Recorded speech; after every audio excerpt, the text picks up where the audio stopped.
Olá, começa agora mais um boletim informativo direto da redação do jornal O Diário e Diário TV.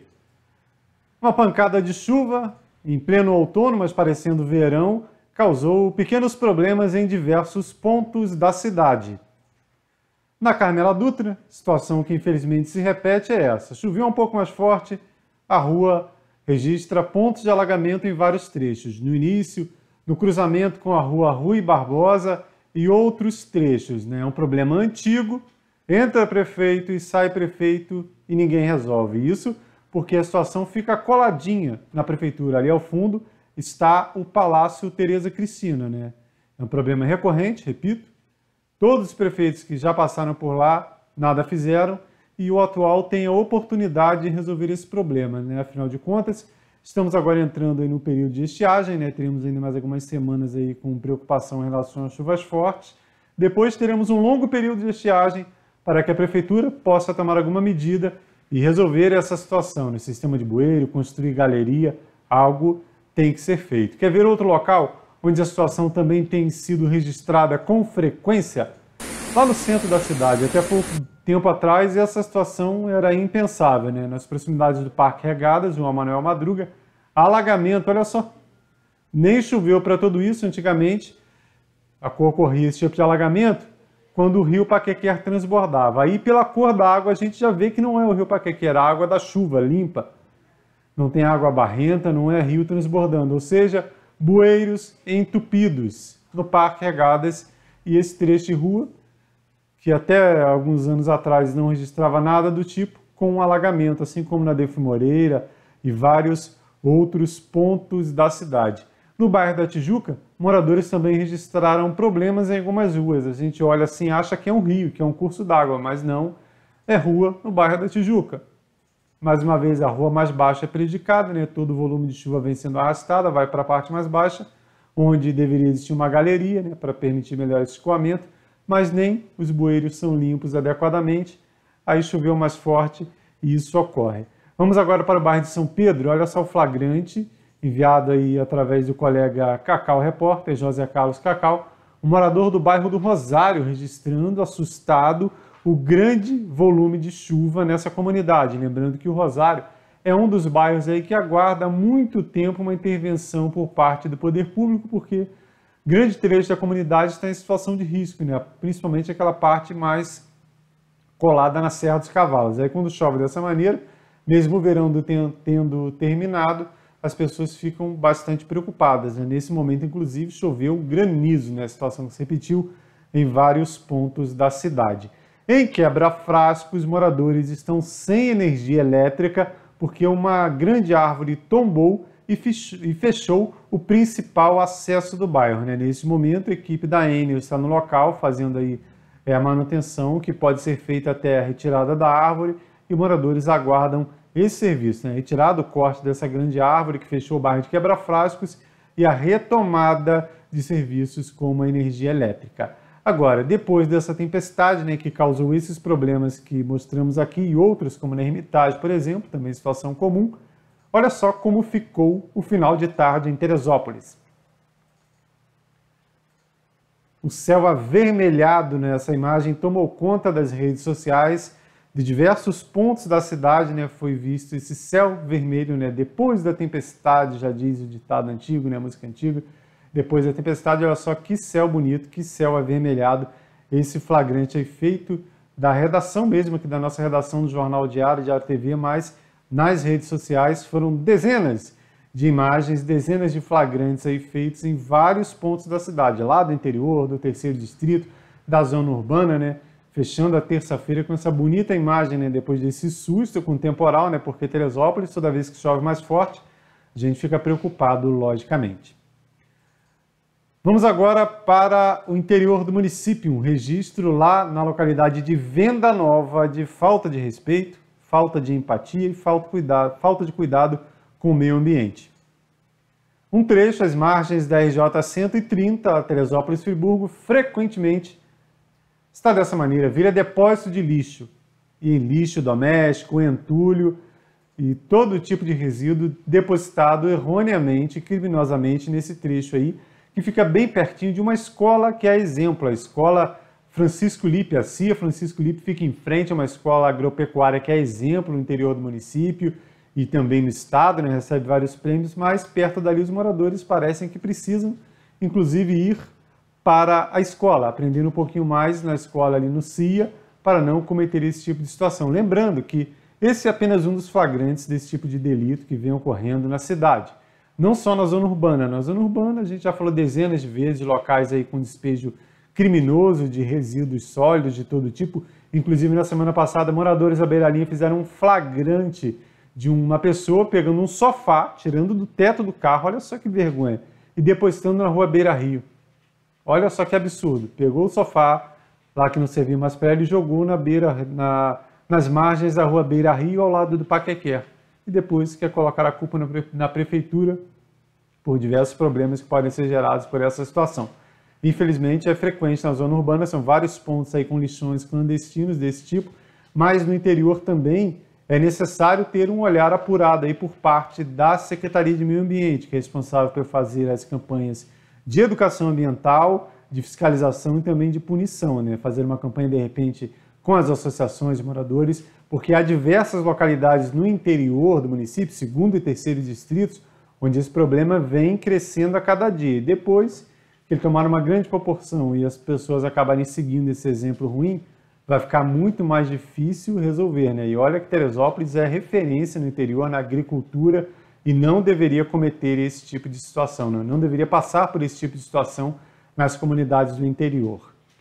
Vamos agora assistir uma reportagem especial produzida pela Nina Benedito na Receita Federal aqui em Teresópolis. Você sabia que diversos serviços podem ser feitos de forma virtual, diversos tipos de atendimento, não é necessário procurar lá o posto de atendimento. Para falar sobre essas e outras situações relacionadas à Receita Federal, Nina Benedito.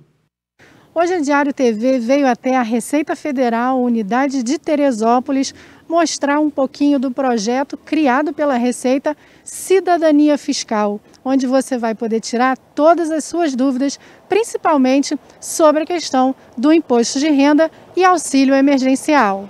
Então agora a gente vai bater um papo com o Luciano Rainbow, que é aqui agente da Receita Federal, unidade de Teresópolis, e aí a gente vai tentar esclarecer algumas dúvidas da população, né? Muita gente não sabe dos serviços que a Receita Federal está prestando à população nesse momento de pandemia e de uma forma um pouquinho diferente, né? Então, prazer ter você com a gente para esclarecer essas dúvidas. Obrigado. Vamos lá então falar um pouquinho. A Receita Federal ela foi transformada rapidamente para esse sistema online que demoraria, né, um pouquinho mais, alguns anos talvez, e vocês tiveram que se readaptar a essa nova realidade. Conta para a gente um pouquinho como é que foi essa transformação. Exatamente. Com o começo da pandemia no passado, todo mundo mudou sua rotina, né? E nesse tempo que muitas atividades foram interrompidas, aqui também a atividade foi interrompida e os servidores foram trabalhar remotamente. E com isso, a necessidade da população aumentou muito, principalmente em decorrência do benefício emergencial que é fornecido pela Caixa, né? E a população chegava na Caixa para tirar o seu auxílio e chegava lá e tinha algum impedimento do CPF. Então, ela vinha procurar a Receita. E como que a gente ia fazer isso com a unidade semi-aberta, vamos dizer? Uhum. Então, em questão de uma semana, a Receita ela disponibilizou serviços online, principalmente um atendimento por e-mail, que a gente chama de caixa corporativa, onde as pessoas enviavam seus documentos para poder ter resolvido o seu problema com o CPF. Então isso daí desencadeou uma série de transformações na Receita, onde foram disponibilizados vários serviços online. E aí, no caso agora, a gente vai ter essa volta do auxílio emergencial, né, que já está aí para sair.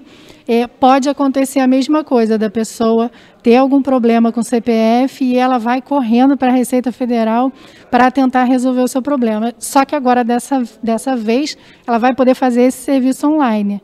Foram disponibilizados vários serviços online, como o e-mail que já tinham, foi aumentado o serviço do chat. Tem o próprio site do ECAC, dentro do site da Receita, onde você consegue fazer várias operações. Para você ter uma ideia, mais de 90% dos serviços que a gente presta estão já online, evitando assim que a pessoa precise se deslocar para vir aqui na unidade. Acaba que os serviços aqui só ficam sendo realizados aqueles que não existem ainda online. Uhum. Tá.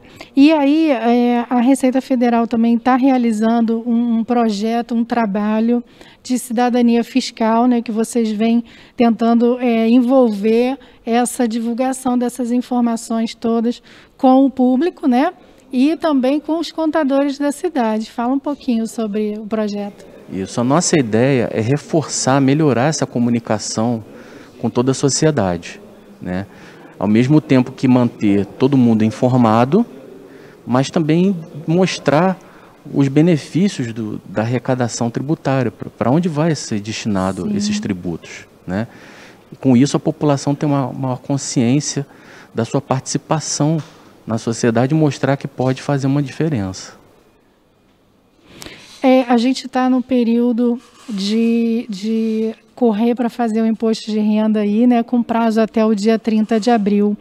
E aí, como é que fica a situação dessas pessoas que recebem o auxílio, né, que receberam o auxílio, elas também têm que declarar o imposto de renda?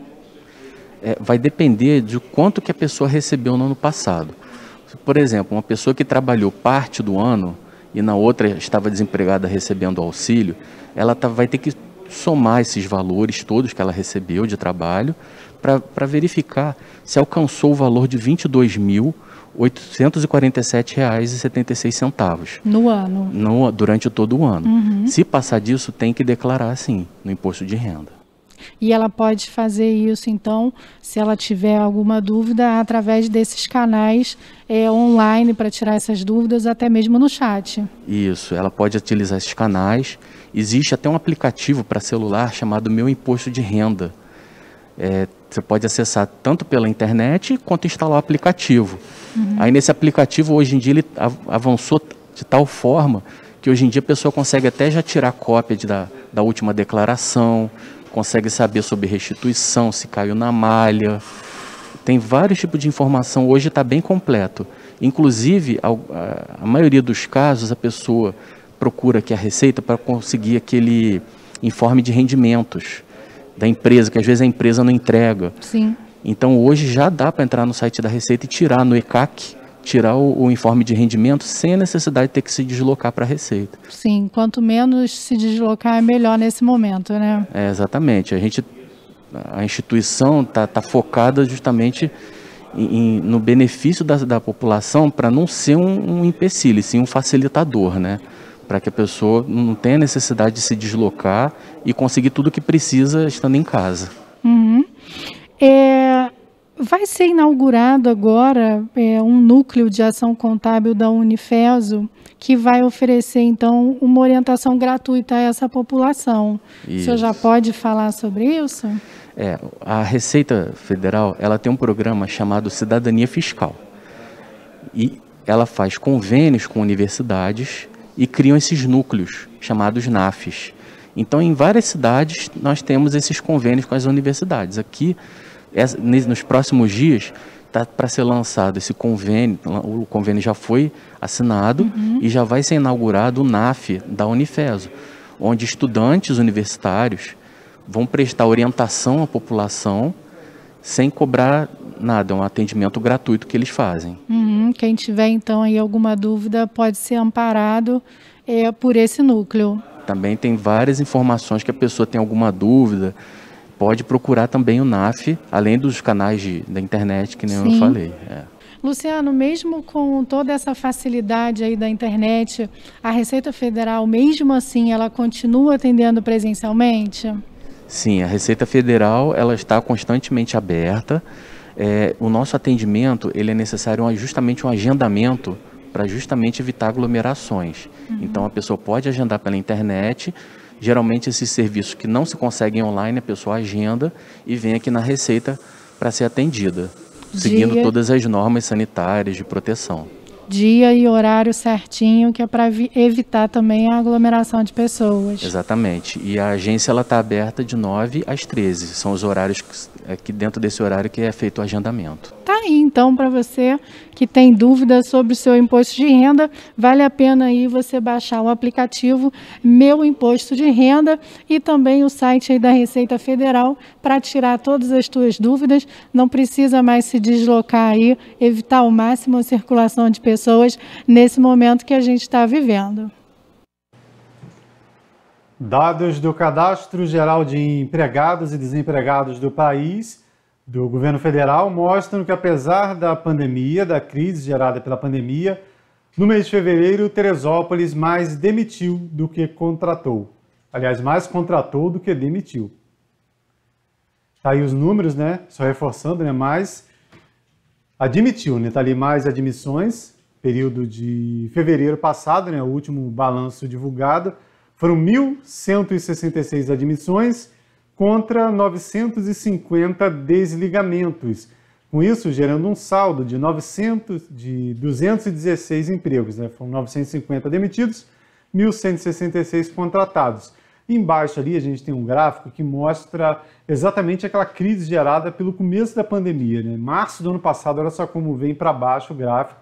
Em março, quando a gente começou a registrar os casos de Covid-19, o primeiro aqui em Teresópolis foi dia 25, né, de março do ano passado, aí já começou a fechar o comércio e já houve essa grande redução. Chegou em abril quase 1.000 vagas cortadas, ele menos 929, negativo, em abril do ano passado. Aí maio também continuou baixo, junho também, situação ainda a gente estava lá com o comércio fechado, em junho do ano passado, tudo parado praticamente, e somente a partir do mês de agosto, julho deu uma estabilizada, e a partir somente do mês de agosto aqui começou a crescer novamente, e no fim do ano apresentou uma leve redução. Vamos agora dar uma analisada por alguns setores, né, segundo o CAGED, aí, Cadastro Geral de Empregados e Desempregados do país. Vamos agora relacionada aos setores. Esse é o setor do comércio, né? A gente fala sempre do comércio, que é o principal setor aqui da cidade, né? Um dos principais setores aqui da cidade. O comércio, nesse período de fevereiro, admitiu 431 pessoas e demitiu 354, terminando o mês de fevereiro, segundo mês do ano, com saldo de 77 vagas. Ali embaixo, aquele mesmo gráfico que eu falei anteriormente, né? Abril do ano passado foi o pior mês. Olha só no comércio foram menos 355, né, de vagas aí reduzidas. Vamos para o próximo setor. Setor de serviços também, um grande responsável. Serviço é posto de gasolina, escritório de contabilidade, entre outros, né, restaurantes. No setor de serviços, fevereiro também teve um saldo aí, 121 vagas no mês de fevereiro. Então, 541 pessoas contratadas, enquanto 420 saíram desse setor em Teresópolis. O setor seguinte, esse sim, está com saldo negativo, que é o setor de construção civil. No mês de fevereiro teve pouca movimentação, mas ela foi ruim, inclusive. Foram 48 admissões e 61 pessoas demitidas no setor da construção civil. Saldo de menos 13 vagas, né, de carteira assinada, lembrando que esses dados aí do governo federal são apenas relacionadas a vagas de carteira assinada no país, né. Na próxima edição do Jornal Diário de Teresópolis, uma reportagem detalhando essas informações. Então, só reforçando no comecinho, eu acabei falando ao contrário, Teresópolis mais contratou do que demitiu no mês de fevereiro, números do governo federal.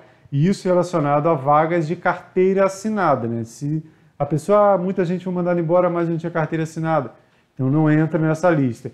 E no mês de março, a gente tem já a informação de uma grande empresa que demitiu 150 pessoas, talvez esse número mude, né? Dependendo do que for feito, que foi feito também para gerar empregos nesse período. Então, em breve, no finalzinho do mês de abril, mais ou menos, sai a relação de março, aí a gente atualiza aqui.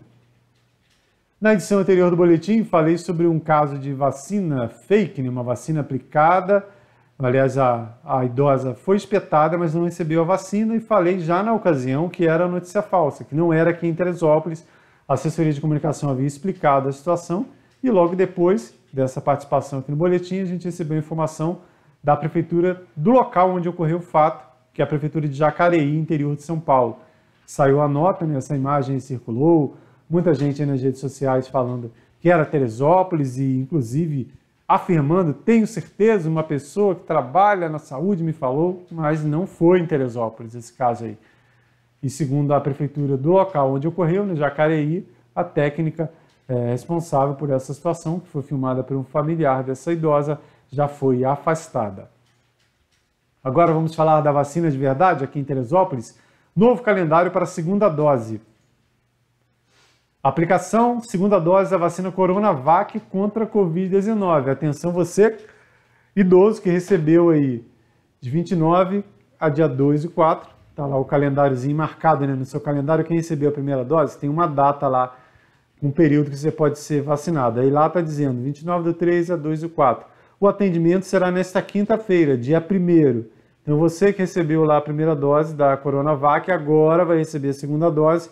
Dê uma olhadinha lá no seu calendário, se estiver ali essas datas, 29 do 3 a 2 de abril. É na quinta-feira, dia 1º. 3 postos de atendimento, lá na Saúde, zona urbana, lá no bairro da Tijuca. No segundo distrito, PSF Pessegueiros, em frente ao PSF Pessegueiros. E no terceiro distrito, Bom Sucesso, lá em frente à UBS, lá às margens da RJ 130. Lembrando que no caso de vacinação, nesse caso específico, é a vacinação segunda dose da Coronavac, mas também tem seguido aí o calendário de primeira dose para outras faixas etárias. Não é preciso respeitar aquele rodízio de CPF, tanto para o idoso quanto para o acompanhante. Falando em Covid-19, a Prefeitura mudou o local de testagem. Está aí o comunicado. Aquele centro de testagem que tinha na Doutor Aleixo, na rua Doutor Aleixo, não vai funcionar mais. E os profissionais que atendiam lá foram deslocados para o ginásio Pedrão, para o centro de atendimento 24 horas no Pedrão. Porém, não tem testagem 24 horas lá, segundo a Prefeitura. No Pedrão, lá no centro 24 horas, a testagem para a Covid-19 será feita de 8 da manhã às 8 da noite. E ali reforçado o atendimento suspenso no EPEM e as equipes foram reforçadas no Pedrão. Então, centralizando, você está aí com sintomas, precisa ser testado, vá diretamente ao ginásio Pedrão aqui no centro da cidade. Nesta terça-feira, o governador em exercício Cláudio Castro fez 2 anúncios. Primeiro, a abertura de mais 9 leitos no HCT, leitos de UTI aqui em Teresópolis. Segundo ele, serão abertos mais 9 leitos na cidade para tentar desafogar aí essa grave crise, né? Falta leito em praticamente todo o estado. E além de Teresópolis, outros municípios foram contemplados, entrando então naquele sistema de regulação do governo do estado, 397 novas vagas, dessas 9 aqui para o HCT. O governador também anunciou um calendário de vacinação única para os municípios. Todos os municípios deverão seguir o mesmo calendário de atendimento, de imunização aí, de acordo com a faixa etária. E além disso, o governador anunciou aí a entrada no grupo prioritário para receber a vacina de outros profissionais, como por exemplo, os profissionais das forças de segurança e da educação. Segundo, são os profissionais da segurança pública. Fiz uma grande reunião agora com todas as forças, sindicatos, deputados que também defendem a pauta. Conversamos que as forças de segurança, além delas não terem parado em momento algum, há uma preocupação enorme deles acabarem sendo vetores de transmissão. Então, nas forças de segurança, a Polícia Militar, através do nosso Coronel Figueiredo, abriu os batalhões. A gente vai estar vacinando todas as forças de segurança, Polícia Militar, Polícia Civil, policiais penais, DEGASE, guardas municipais, que foi agora um pleito, Polícia Federal, Polícia Rodoviária Federal, Corpo de Bombeiros, Defesa Civil Municipal, posso ter esquecido algumas, acho que oficiais de Justiça também. A gente vai estar vacinando dentro dos batalhões da Polícia Militar. E eu gostaria de esclarecer que essa é uma forma do Estado estar colaborando com os municípios. Aqui não há de forma alguma, a ideia de que a vacina é minha, é do prefeito, é do presidente, é do deputado, é do vereador. A vacina, ela é da população. Então, esse auxílio que o Estado vai dar é um auxílio praticamente subsidiário para que a gente possa dar esse foco em forças que são majoritariamente federais e estaduais. Então, o governo do Estado vai estar abrindo essa vacinação já a partir da segunda quinzena agora, para que a gente possa, então, vacinar todas as nossas forças de segurança, e começa no dia 12 de abril. Em Teresópolis, as medidas restritivas aí que têm como objetivo tentar diminuir a taxa de contaminação pela Covid-19 têm validade até a próxima segunda-feira, dia 5. Nessa data, o gabinete de crise se reúne novamente e será definido se Teresópolis regride, mantém esse sistema de rodízio, entre outras restrições, ou se avança aí para medidas mais ríspidas. Nos próximos dias, continuam sendo realizadas ações de fiscalização para que o decreto municipal assinado pelo prefeito Vinícius Clausen sejam cumpridas.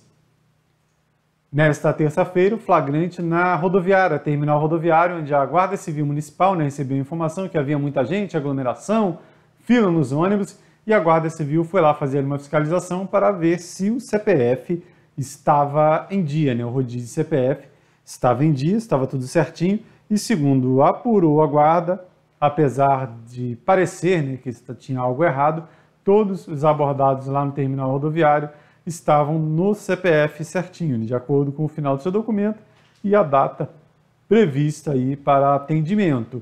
Lembrando que os ônibus também têm que manter aí a capacidade reduzida, não podem inclusive transportar pessoas em pé. Pelo menos essa é a orientação da Guarda Civil Municipal, né? Se todos os coletivos estão andando dessa maneira, ninguém sabe, até porque para o interior do município a situação já é normalmente complicada, né? Poucos horários e às vezes se reduzir o atendimento, como fica uma pessoa que para fazer uma segunda viagem não vai ter, perdeu o ônibus das 18, chegou à lotação máxima, faz como para ir para o terceiro distrito. Bom, vamos agora divulgar um flagrante feito pela equipe do voluntariado do ICMBio aqui em Teresópolis, no Parque Nacional, na sede de Teresópolis do Parnaso. Você já viu luta de cobra? Olha só que imagem impressionante, feita ali em uma das trilhas da sede de Teresópolis, próximo às cachoeiras do Parque Nacional da Serra dos Órgãos. Dessas cobras aí, um combate ritual, né? Um ritual de combate entre machos da espécie da cobra cipó verde, né? O nome popular, cobra cipó verde. Esse comportamento normalmente é associado à competição pela cópula com uma fêmea ou até pelo acesso a um território reprodutivo, né? Inclui levar a cabeça, empurrar, golpear, fazer pontes corporais ou dar solavancos, né? Como a gente viu, né? Vale até repetir o vídeo, que é uma imagem que não é vista rotineiramente, né? O pessoal do voluntariado estava lá pelo parque e deu a sorte de fazer esse flagrante, né? As cobra cipó verde, nessa disputa por território ou por fêmea, né? Não se sabe qual foi o desse momento aí, mas o que vale é esse momento curioso, né? Geralmente a gente vê aí nessas televisões especializadas, Animal Planet, mas ocorre aqui no nosso quintal. Olha só que legal.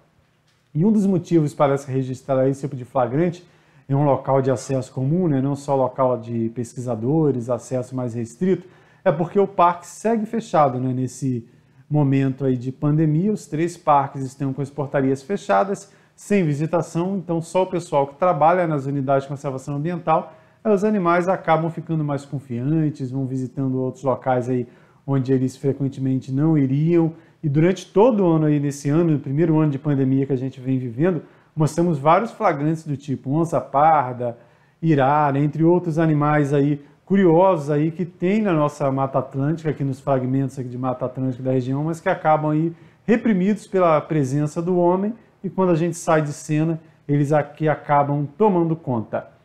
Vamos agora ao flagrante diferente, mas não é de nenhum animal. O flagrante agora não é um flagrante, é um acesso ao acervo do Vanderlei Pérez, do acervo do Promemória, que pega flagrantes, mas do passado, né, contando histórias do nosso município. A nossa imagem do dia é essa aqui. Uma fotografia que o Romildo Pires arrematou num leilão e deu de presente para o PAN-Memória interessante registro de Teresópolis no ano de 1912, 4 anos depois do trenzinho ter chegado ao Alto, quando ainda havia o hábito de transporte de mercadorias em lombos de burros do interior para o Rio de Janeiro. Então aqui nessa imagem a tropa de burros está passando pelo Alto, ali onde está o Hotel Higino, né, onde havia o Hotel Higino primitivo, e hoje tem o Espaço Cultural Higino, aquele trecho da Avenida Oliveira Botelho, em direção ao Rio. E passa a ser então um registro histórico interessante, porque mostra que mesmo no início do século passado, depois do trem ter chegado ao Alto de Teresópolis, a estrada Magé-Sapucaia ainda era muito utilizada na sua forma primitiva, de comboios de tropas de burros, né, em direção ao Rio, levando as mercadorias do interior do estado. É uma fotografia que está no acervo ProMemória Teresópolis e que poderia estar longe da cidade, mas graças à generosidade do nosso amigo Romildo, saudoso Romildo Pires, está fazendo muita falta para a gente nesses trabalhos de pesquisa da história de Teresópolis. É isso. Teresópolis, 1912. Essas e outras notícias você confere em nosso site netdiario.com.br. E havendo qualquer atualização antes da entrada de um novo boletim informativo, além da nossa página, você confere na barrinha de notícias da Diário TV e também em nossas redes sociais, Facebook, Instagram e YouTube. E você que acompanha a nossa programação pelo YouTube, não deixe de se inscrever em nosso canal. Até mais!